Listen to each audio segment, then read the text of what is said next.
نبی بننے میں بھی اول. کب نبوت کا تاج آپ کے سر انور پر سجایا گیا؟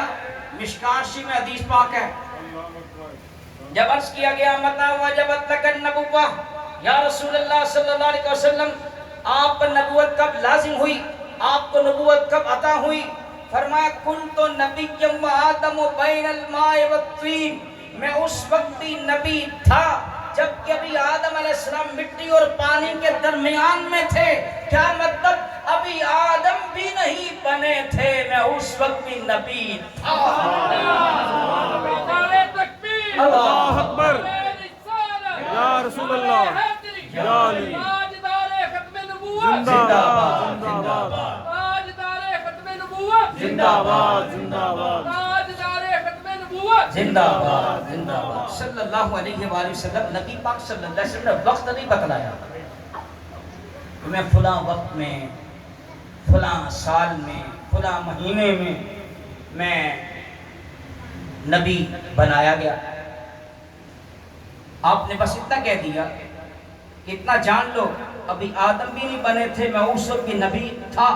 اس لیے کہ جب اللہ نے میرے حبیب صلی اللہ علیہ وسلم کے سر انور پر تاج نبوت رکھا تھا نا، اس وقت نہ جب تھا، نہ کب تھا، نہ اب تھا، نہ تب تھا، نہ فوق تھا، نہ تحت تھا، نہ یمین تھا، نہ یسار تھا، نہ دائیں تھا، نہ بائیں تھا، نہ اوپر تھا، نہ نیچے تھا، نہ مشرق، نہ مغرب، نہ شمال، نہ جنوب، نہ سال، نہ مہینہ، نہ ہفتہ، نہ دن، نہ رات، نہ گھنٹہ، نہ منٹ، نہ سیکنڈ، نہ ساتھ، کچھ بھی نہیں تھا.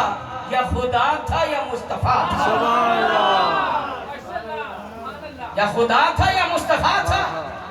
فرمایا اتنا سمجھ لو کہ ابھی آدم بھی نہیں بنے تھے، میں اس وقت بھی نبی تھا. تو میرا نبی بننے میں سب سے اول، پیدا ہونے میں سب سے اول، نبوت کا تاج، نبوت کا منصب ملنے میں سب سے اول. اور جب اللہ نے فرمایا تھا حضرت آدم علیہ السلام کی پشت میں تھے ساری روحوں کو نکال کے، الستو بربکم، کیا میں تمہارا رب نہیں ہوں؟ نبی پاک نے سب سے پہلے بلا فرمایا تھا. ہاں کیوں نہیں؟ جب حضور نے بلا کہا تو پھر سب نے سن کر، رب حضور صلی اللہ علیہ وسلم سن کر سب نے کہا بلا کیوں نہیں. بلا کہنے میں رب کو کہ ہمارا تو ہی رب ہے. نبی پاک سب سے اول، قبر میں بھی اٹھنے میں سب سے اول، شفاعت کا دروازہ کھولنے میں بھی سب سے اول، جنت کا دروازہ کھولنے اور جنت میں داخل ہونے میں بھی سب سے اول. اس تمام اولیت کے باوجود حضور آخر بھی ہے. حضور آخر بھی ہے. وہ اس طرح کہ خلقت میں اول، نبی بننے میں اول، آپ اول الانبیاء بھی ہیں، اور سارے نبیوں کی جماعت میں تشریف لانے میں سب سے آخر میں ظہور ہونے کی بنا پر آخر الانبیاء بھی ہیں، خاتم النبیین بھی ہیں. اس لیے امام احمد رضا خان عظیم عاشق رسول، ہم مسلمانوں کے عظیم امام، جن کی برکت سے آج میرے اور آپ کے سینے میں عشق مصطفیٰ کا چراغ فروزاں ہے. آج میرے اور آپ کے دل اور سینہ میں ایمان کی دولت موجود ہے. آج ہم اگر غلامی مصطفیٰ پر ناز کر رہے ہیں تو یہ سارا فیض ہے تاجدار بریلی امام احمد رضا خان رحمۃ اللہ علیہ. آپ نے قصیدہ سلامیہ میں کیا خوب فرمایا اسی بات کو کہ نبوت کا دروازہ کھولنے میں اول ہیں. سب سے پہلے نبوت کا تاج آپ کے سر انور پر سجایا گیا. کوئی بھی جنت میں نہیں جائے گا جب تک حضور دروازہ نہیں کھولیں گے. کوئی بھی شفاعت نہیں کر سکے گا جب تک حضور شفاعت کا دروازہ نہیں کھولیں گے. میرے آقا شفاعت کی چابی ہیں، کنجی ہیں. میرے آقا جنت کی کنجی ہیں. جب نبی پاک علیہ السلام جنت میں آئیں گے تو پھر اس کے بعد سب کا جنت میں آنا ہوگا. اللہ اکبر. اسی طرح نبیوں کو نبوت ملی تو جب نبی پاک کو نبوت ملی، نبوت کا دروازہ آپ پر کھلا تو پھر آپ کے فیض سے سب کو نبوت ملی ہے. امام احمد رضا خان محدث بریلوی رحمۃ اللہ علیہ کیا خوب کہتے ہیں، فتح باب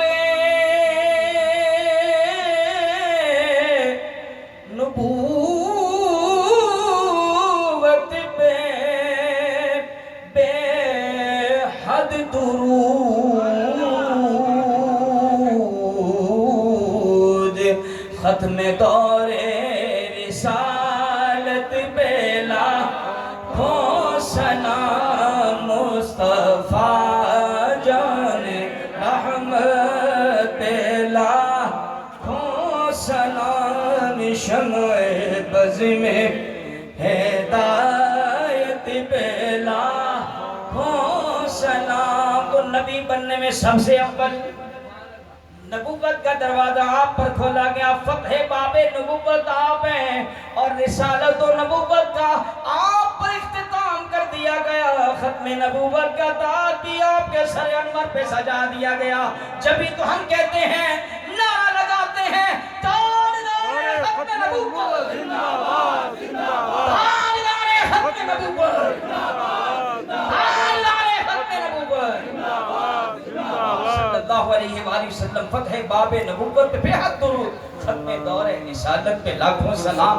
انبیاء آئے، اپنی اپنی امتوں میں پیغام توحید دیا، کہا او لوگو اللہ کو ایک مانو، اللہ کے سوا کوئی عبادت کے لائق نہیں، اللہ کا کوئی شریک نہیں، اللہ وحدہ لا شریک ہے۔ ان کی امتوں نے سوال کیا، پوچھا کہ جس اللہ کی طرف آپ بلا رہے ہیں، جس اللہ کا ایک ہونا آپ بیان کر رہے ہیں، کیا اس اللہ کو آپ نے دیکھا ہے؟ ان نبیوں نے کہا دیکھا تو نہیں، ظاہر کی آنکھ سے تو نہیں دیکھا، جبریل امین آئے ہیں، انہوں نے بتلایا ہے، یقین ہے، 100% یقین ہے، رب ہے، ایک ہے، وہی عبادت کے لائق ہے، وحدہ لا شریک ہے۔ تو سارے آئے، اللہ کی گواہی دیتے آئے، اللہ کو منواتے آئے، اللہ کی طرف بلاتے آئے، اور جب میرے حبیب کی باری آئی، جب اول نبی اور آخر نبی تشریف لایا، تو کہا یا ایھا الناس، اے لوگو، قولو کہو، لا الہ الا اللہ، اللہ کے سوا کوئی عبادت کے لائق نہیں، وہی معبود برحق ہے، تفلحو، کامیاب ہو جاؤ گے۔ امتیوں نے پوچھا کیا آپ نے رب کو دیکھا ہے؟ کیا آپ نے رب کو دیکھا ہے؟ فرمایا ہاں، رأیت ربی عز وجل فی احسن صورت، میں نے اپنے رب کو بڑی حسین صورت میں دیکھا۔ اللہ اکبر، یا رسول اللہ۔ رب کو دیکھنا کیسا ہے؟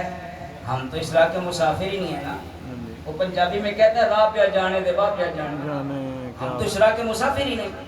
حضرت موسیٰ سے پوچھتے ہیں، سبحان اللہ، سبحان اللہ، ان سے پوچھتے ہیں نا، کیونکہ وہ بار بار عرض کرتے تھے نا، رب ارنی انظر الیک۔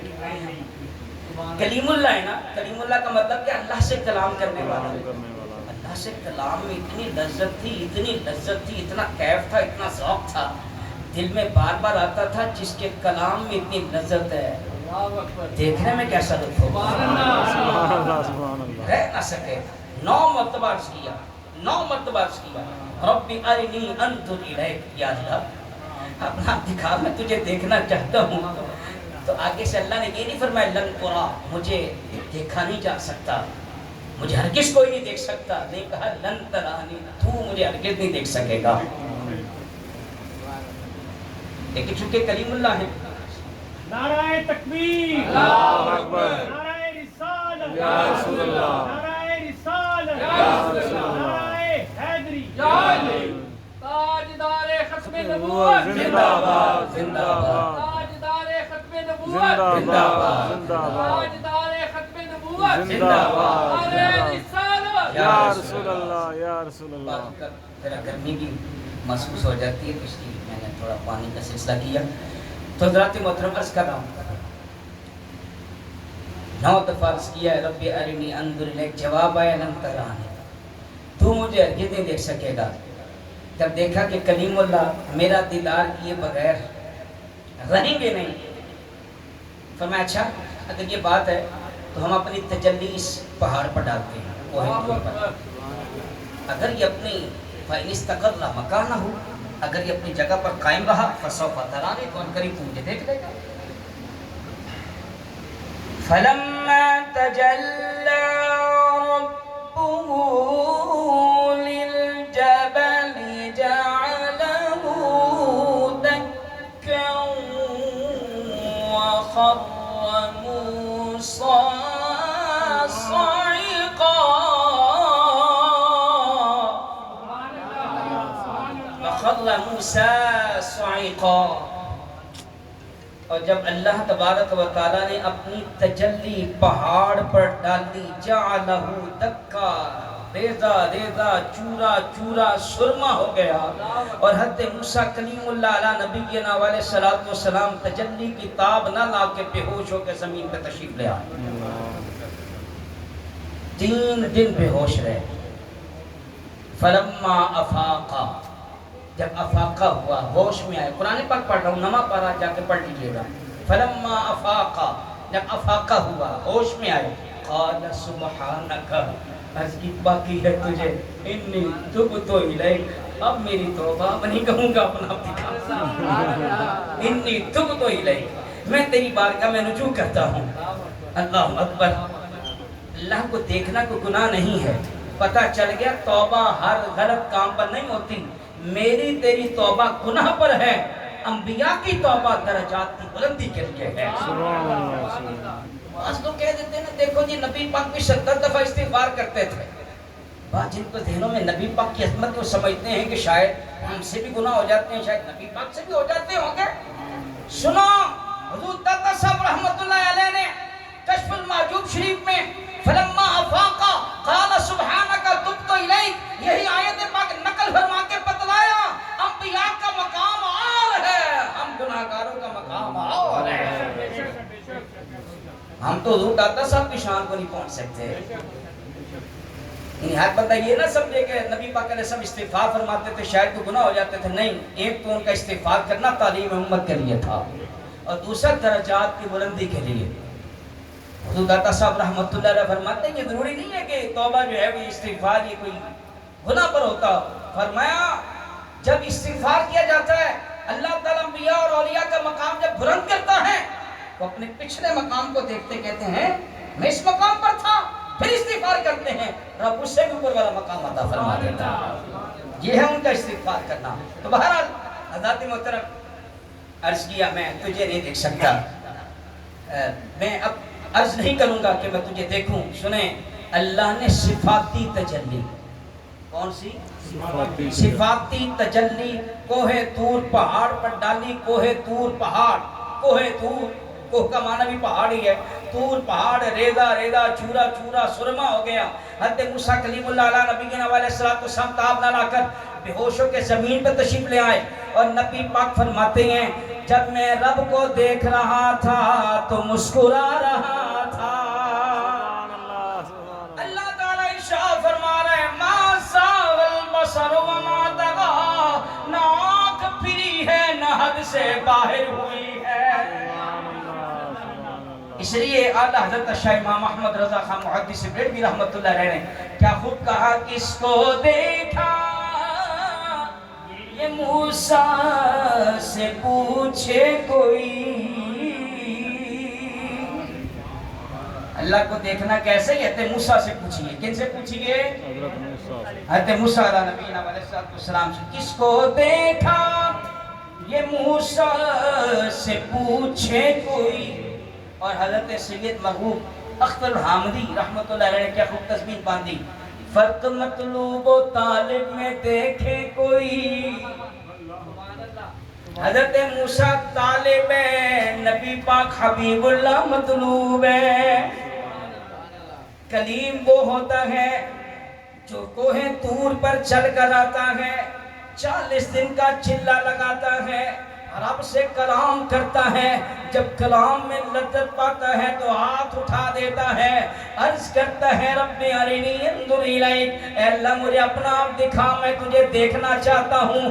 جواب ملتا ہے لن ترانی، تو مجھے ہرگز نہیں دیکھ سکے گا. یہ کلیم اللہ ہے، یہ طالب ہے، اور جو مطلوب ہے، جو حبیب اللہ ہے، کہیں جاتے نہیں، کہیں جاتے نہیں، گھر میں آرام فرما رہے ہیں، مختصر والی چادر اوڑی ہوئی ہے.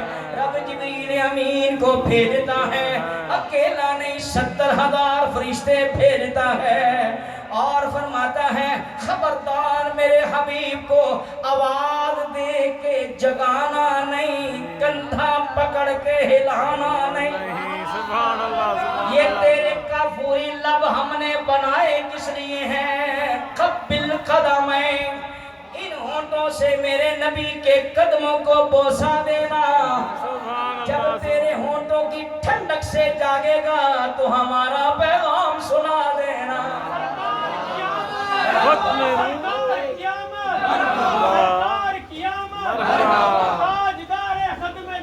زندہ باد، زندہ باد،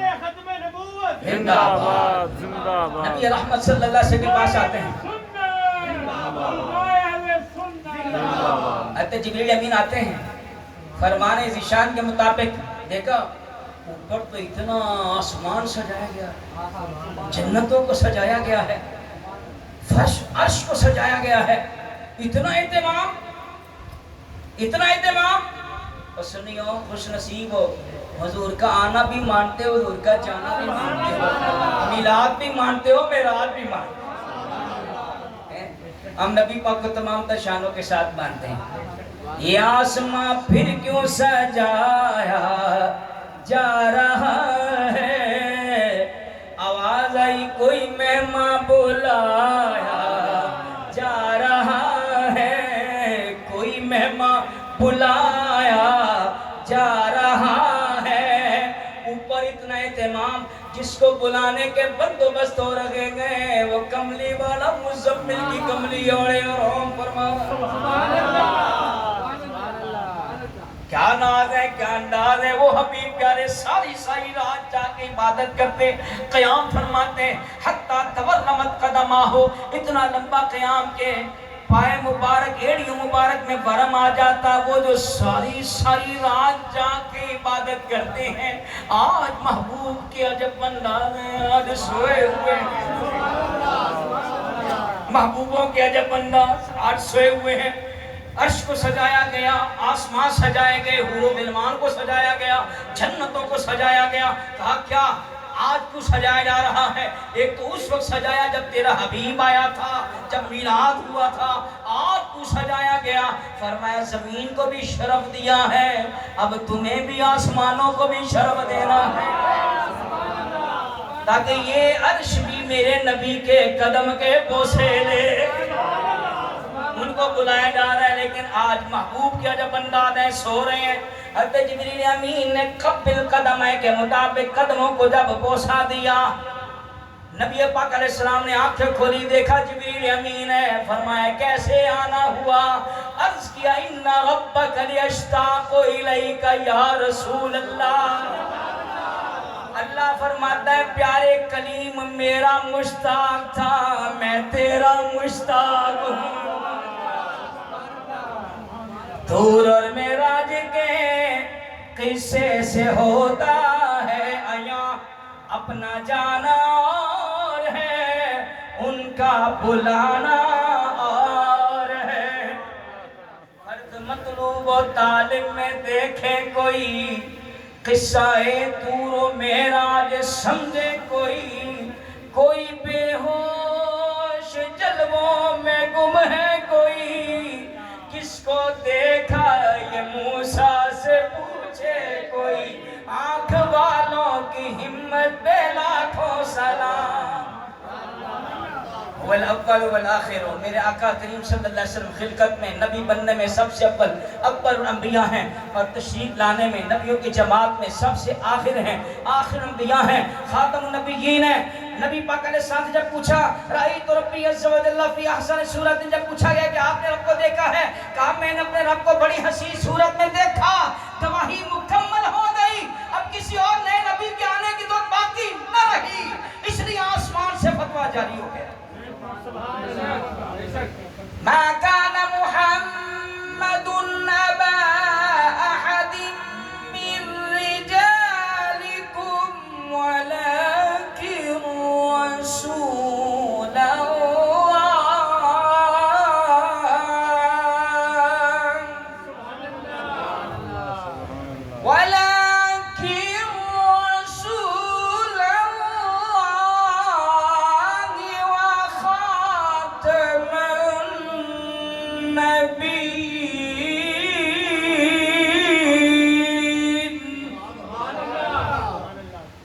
میں محمد صلی اللہ علیہ وسلم تم مردوں میں سے کسی کے باپ نہیں، ہاں اللہ کے رسول ہیں اور آخری نبی۔ ختم نبوت کا تاج بھی میرے حبیب کے سر انور پہ سجا دیا گیا۔ خاتم کا معنی مہر بھی ہے، خاتم کا معنی آخری بھی ہے، اور آپ جانتے ہیں مہر بھی سب سے آخر میں لگائی جاتی ہے، اور جب تھیلا بند ہو جائے اوپر لاک کے ساتھ بند کر دیا جائے تو پھر مہر لگا دی جاتی ہے، نہ تھیلے سے کوئی چیز باہر آ سکتی ہے نہ کوئی اندر جا سکتی ہے۔ اللہ نے مہر لگا کے بتا دیا اب کوئی اور نیا نبی جماعت انبیاء میں داخل ہو سکتا نہیں ہے۔ زندہ باد زندہ باد زندہ باد زندہ باد زندہ باد فقتلوہ فقتلوہ فقتلوہ۔ خاتم النبیین کی آمد، خاتم النبیین کی آمد، آخر الانبیاء کی آمد، آخر الانبیاء کی آمد۔ اہلا و سہلا اہلا و سہلا، جشن عید میلاد النبی صلی اللہ علیہ وسلم۔ گفتگو تو بہت لمبی اور طویل ہو سکتی ہے، میں اپنی بات کو اختتام کی جانب لے جاتے ہوئے، میرا نبی اول بھی ہے، آخر بھی ہے، ظاہر بھی ہے، باطن بھی ہے۔ ظاہر تو یوں ہر چیز نبی پاک کو جانتی ہے، ہر چیز میرے آقا کریم صلی اللہ علیہ وسلم کو فرمایا خود ما بین السماء والارض شیء، زمین و آسمان میں کوئی ایسی چیز نہیں ہے الا یعلم انی رسول اللہ، جو کہ مجھے نہ جانتی ہو کہ میں اللہ کا رسول ہوں، الا عاصی الجن والانس، سوائے سرکش نافرمان جن اور انسانوں کے ہر چیز مجھے جانتی ہے کہ میں اللہ کا رسول ہوں۔ حضرت سفینہ رضی اللہ تعالیٰ عنہ یہ جہاد پر تھے، بچھڑ گئے مجاہدین کی جماعت سے، صحابہ کی جماعت سے، راستہ بھول گئے تو بڑے ہی محیب اور خوفناک جنگل میں چلے گئے، جہاں بڑے بڑے خوفناک جنگل میں جانور رہنے والے، چیرنے پھاڑنے والے درندے، وہاں پہنچ گئے، دیکھا سامنے سے درندہ آ رہا ہے، شیر آ رہا ہے، اور اس نے جب حملہ کرنے کے لیے، چیرنے پھاڑنے کے لیے اپنا جست کا پروگرام بنایا، چھلانگ لگانے کا پروگرام بنایا، حضرت سفینہ نے چھڑک کے کہا یا ابا الحارث انا مولا رسول اللہ، کہو شیر جانتا نہیں میں اللہ کے رسول کا غلام ہوں، میں غلام مصطفیٰ ہوں۔ حضرت سفینہ کہتے ہیں میں نے جیسے ہی یہ کہا فوراً ایسے ہو، فوراً ایسے ہو، تابع ہو گیا، تم ہی رہنے لگا۔ تو میں نے اسے کہا شیر، یہ عربی میں شیر کو ابو الحارث کنیت کے ساتھ بلایا جائے تو ابو الحارث کہا جاتا ہے، یا ابو الحارث، ابو الحارث شیر کی کنیت ہے۔ تو آپ فرمایا میں نے کہا ابو الحارث جانتے ہو رسول اللہ کے غلاموں نے کہاں ڈیرا لگا رکھا ہے، مجھے وہاں پر لے چلو۔ شیر نے دم ہلائی، سر کی جانب اشارہ کیا کہ میرے پیچھے پیچھے آؤ، اور لے جا کر تو آپ کو وہاں صحابہ کرام کا جہاں پڑاؤ تھا وہاں پر اشارہ کیا چلے جاؤ، پھر واپس چلا گیا۔ کسی پنجابی شاعر نے کیا خوب کہا ہے، شیر کیا سفینے تائیں سنو را یارا جان دے اسیاں چونے غلام رسول اللہ دے، اسیاں غلام اونا دے۔ باقاعدہ ہی کتابوں میں لکھا ہے ایک پاگل کتا ایک شخص کے پیچھے پڑ گیا، وہ کہتا ہے میں بھاگا بھاگا بھاگا لیکن اسے میرا پیچھا نہیں چھوڑا، یہاں تک کہ میں نے ندی میں چھلانگ لگا دی اور میں ڈبکی لگائی، تھوڑا سا آگے ہو کے پھر میں دیکھا تو دیکھا وہ بھی پیچھے پیچھے آ رہا ہے۔ جب میں نے دیکھا کہ یہ مجھے چھوڑے گا نہیں تو میں نے کہا او کتے تجھے میں نبی پاک کا واسطہ دیتا ہوں، مجھے چھوڑ جاؤ۔ اسی وقت وہ چھوڑ گیا۔ حضور ایسے ظاہر ہے کہ ہر چیز آپ کو جانتی ہے، رب بھی آپ کو جانتے ہیں، درخت کی، شجر کی، حجر کی آپ کو جانتے ہیں، آپ کو سلام کرتے ہیں، آپ کو سلام کرتے ہیں۔ چاند بھی جانتا ہے یہ کس کا اشارہ ہے۔ سبحان اللہ۔ ہر کسی کے اشارے پر وہ نہیں تو نہیں کھڑے ہوتا۔ چاند بھی جانتا تھا یہ کس کی انگلی اٹھی ہے، یہ ید اللہ والے ہاتھ کی پیاری انگلی ہے۔ اگر حضرت یوسف علیہ السلام کے حسن کو دیکھ کر مصر کی عورتوں نے ہاتھ کاٹ دیے تھے، میرے نبی کی انگلی کا اتنا حسن تھا کہ چاند کے ٹکڑے ہو گئے۔ سبحان اللہ۔ یہ وہ پیارے حبیب سورج بھی جانتا ہے مجھے ان کی مرضی کے مطابق چلنا ہے۔ جب دیکھا حضور کی مرضی ہوئی ہے کہ ڈوبا کو واپس آؤں، مشرق سے نہیں مغرب سے واپس آؤں، تو سورج حضور کی مرضی کو اپناتے ہوئے مغرب سے واپس آ رہا۔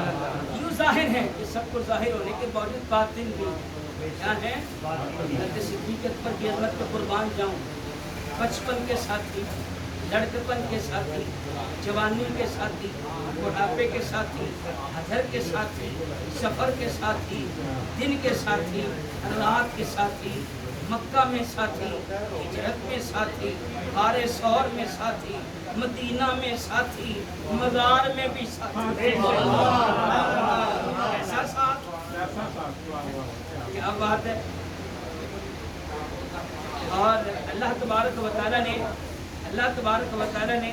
قرآن پاک میں فرمایا ثانی اثنین ہما فی الغار، دو جان سے جب وہ دونوں غار میں تھے، حضرت صدیق اکبر یار غار کی ہیں، یار مزار ہیں۔ اتنا قریب ہونے کے باوجود سیدنا صدیق اکبر سے نبی پاک نے فرمایا اے ابو بکر لم یعرفنی حقیقتا غیر ربی، میری حقیقت کو میرے رب کے علاوہ کوئی نہیں جانتا۔ ظاہر بھی اور باطن بھی ہیں، وَهُوَ بِكُلِّ شَيْءٍ عَلِيمٌ، اللہ کی عطا سے سب کچھ جاننے والے ہیں۔ جب غیب الغیب ذات میرے رب کی، میرے نبی کی آنکھ سے نہیں چھپ رہی، کائنات میں کون سا کوشا چھپ سکتا ہے۔ اسی پر اتفاق کرتا ہوں حضرات محترم، اللہ تبارک و تعالیٰ نے اتنی شانوں والا ہمیں حبیب پیارا تھا۔ ہمیں چاہیے کہ ہم میلاد پاک خوب منائیں، یہ رب تعالیٰ کا شکرانہ ادا کرنا ہے۔ یا اللہ تیرا شکر ہے کہ تو نے اتنی شانوں والا حبیب عطا فرمایا۔ سنو مسلمانوں، جن کو ہم میلاد حج وج کے منا رہے ہیں، ان کا طریقہ، ان کی سنت، ان کی سیرت بھی تو سب سے اعلیٰ ہے۔ ان کی آنکھوں کی ٹھنڈک نماز میں بنائی گئی ہے۔ جہاں میلاد بنا کے حضور کو خوشی دیتے ہو، وہاں پر جگانا نماز پڑھ کے میرے حبیب کی آنکھوں کو ٹھنڈک پہنچایا کرو۔ ہم نبی پاک کے امتی ہیں، سود سے بچتے ہیں، حرام سے بچتے ہیں، دھوکہ سے بچتے ہیں، 2 نمبر مال 1 نمبر مال بنا کے بیچنے سے ہم بچتے ہیں۔ ہم رسول اللہ کی امت